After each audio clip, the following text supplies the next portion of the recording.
Most of us, when we reflect on the quality of peace, think about finding an external situation that is quiet and isolated from the activities of the social body, whether it be politics, the economy, or interpersonal relationships. Peace for us is something that exists through the absence of disturbance. We then say we are at peace. We also tend to relegate peace to the dead and departed when we say, rest in peace. The peace of death is, for many, the ultimate description of peace. For Sri Aurobindo, however, peace is a stage in the progressive evolutionary development whereby we achieve a state of quiet, calm, receptive, and even joyful harmony, preparatory to moving beyond the limits of the existing body-life-mind complex and opening to the next level of consciousness. Peace is the foundation for detaching ourselves from the pressures and limitations that keep us boxed into the existing framework. Developing a basis of peace implies that we have shifted the standpoint away from our reactive vital nature and the mind's attachments and habits.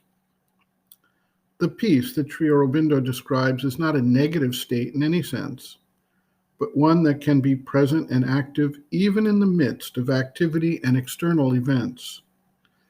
Cultivation of this status is one of the important activities to be addressed by the practitioner of the yoga, as it involves overcoming all of the demands of the body, life, and mind, and freeing oneself from attachment even to specific outcomes or results.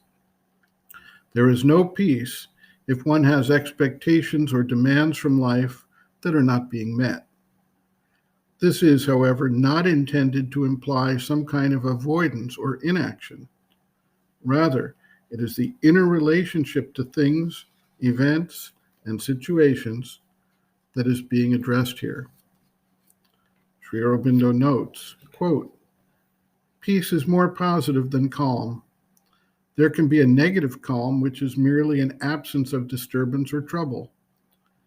But peace is always something positive, bringing not merely a release as calm does, but a certain happiness or ananda of itself.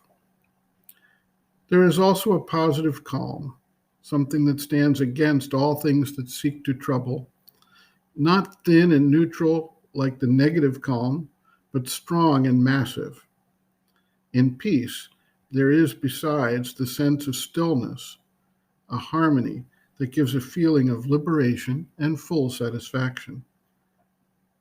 It is quite usual to feel and establish peace in the inner being, even if there is disturbance on the surface. In fact, that is the usual condition of the yogi before he has attained the absolute samatha in all the being.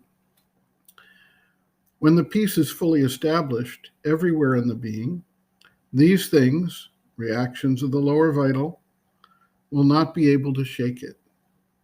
They may come first as ripples on the surface, then only as suggestions which one looks at or does not care to look at, but in either case, they don't get inside, affect, or disturb at all. It's difficult to explain, but it is something like a mountain at which one throws stones. If conscious all through, the mountain may feel the touch of the stones, but the thing would be so slight and superficial that it would not be in the least affected.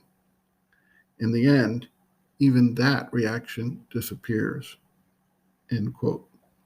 Reference, Sri Aurobindo, Integral Yoga, Sri Aurobindo's Teaching and Method of Practice, Chapter 5, Bases of Yoga, Quiet, Calm, Peace, and Silence, pages 118 to 122.